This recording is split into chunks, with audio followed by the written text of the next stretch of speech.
Hi there, this is John Wilkinson from History Made Easier, and this is the first video in a series of videos that's going to take a look at the Paris Peace Treaties.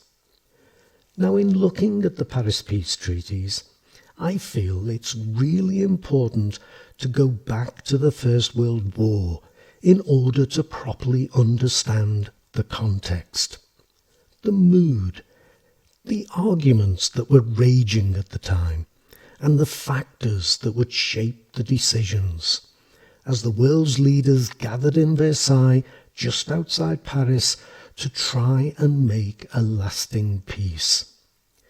I cover the key context in my ebook on the Paris Peace Treaties, which you can get on Amazon, and I have a free copy of an ebook on my website, History Made Easier, on World War I, if you're interested in reading in a little more detail.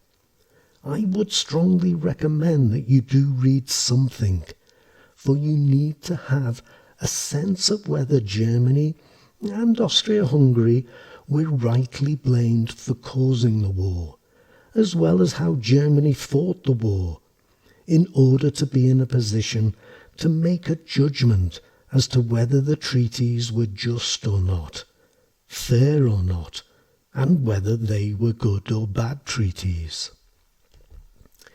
And as you can see on this slide, there are absolutely key points to consider.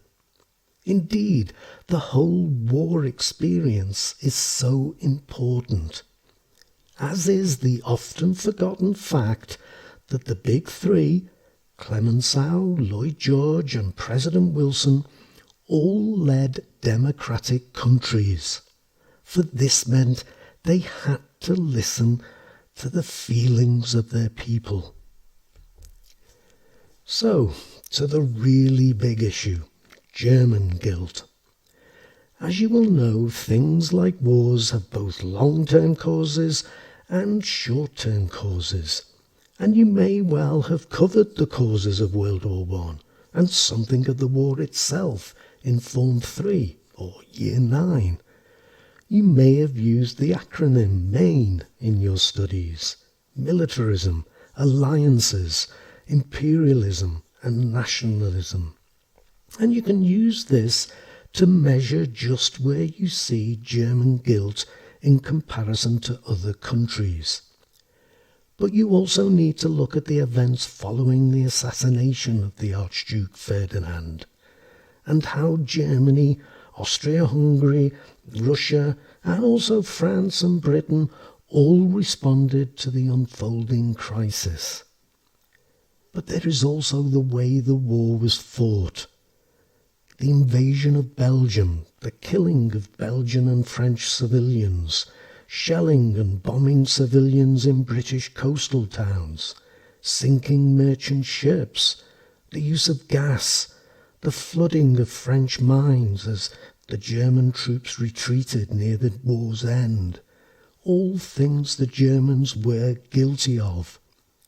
But what of Britain's blockade of Germany that caused the death of hundreds of thousands of German civilians, old and young alike?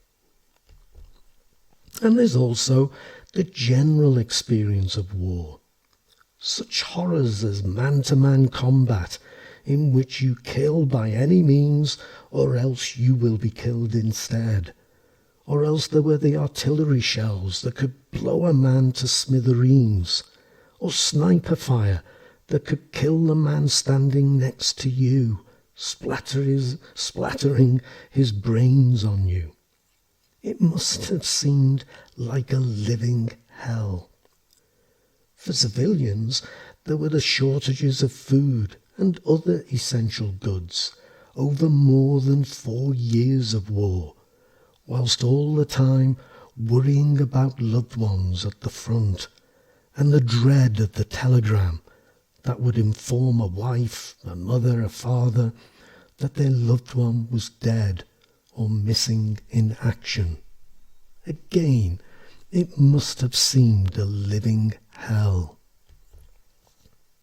There was, of course, the cost of the war to consider too. I give some basic statistics on this slide, and it's important to consider the cost to the defeated powers too, as it was they who had to pay reparations. But in addition to the stats I give, you should also consider the loss of trade as a result of the war. Countries need to earn money in order to provide for things like education and healthcare. And in wartime, they earn little and spend a lot, not on our education or health, but on the weapons of war. But people count far more than money. If we look at the casualty figures for France and Britain, the minimum estimates of those killed put the number at 1,384,000 for France, a quarter of all Frenchmen between the ages of 18 and 30, and 743,000 for Britain. There wasn't a family in Britain or France that didn't know someone who was killed. But though these figures are horrific enough, we should add the numbers seriously wounded, mutilated in mind or body, as one historian put it. In France, this added another 600,000 to the total of casualties, whilst at the beginning of 1922 there were as many as 50,000 former British soldiers still suffering from shell shock and receiving government pensions as they couldn't work, a number which needs to be added to those severely physically handicapped by the war. So, to come back to the democratic factor, the leaders of France, Britain and America were answerable to their people. They had to face elections, and that meant the very people who had experienced the war, both on the different war fronts and the home front.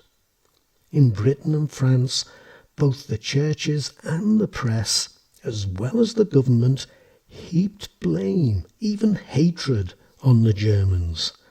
And with the war over, it was impossible for their governments to say, let's forgive and forget. The British general election was held immediately after the armistice in December 1918, before the troops had had time to return home. The French election was held in November 1919. The Treaty of Versailles was signed at the end of June 1919. So, the British election was held before the treaty was signed.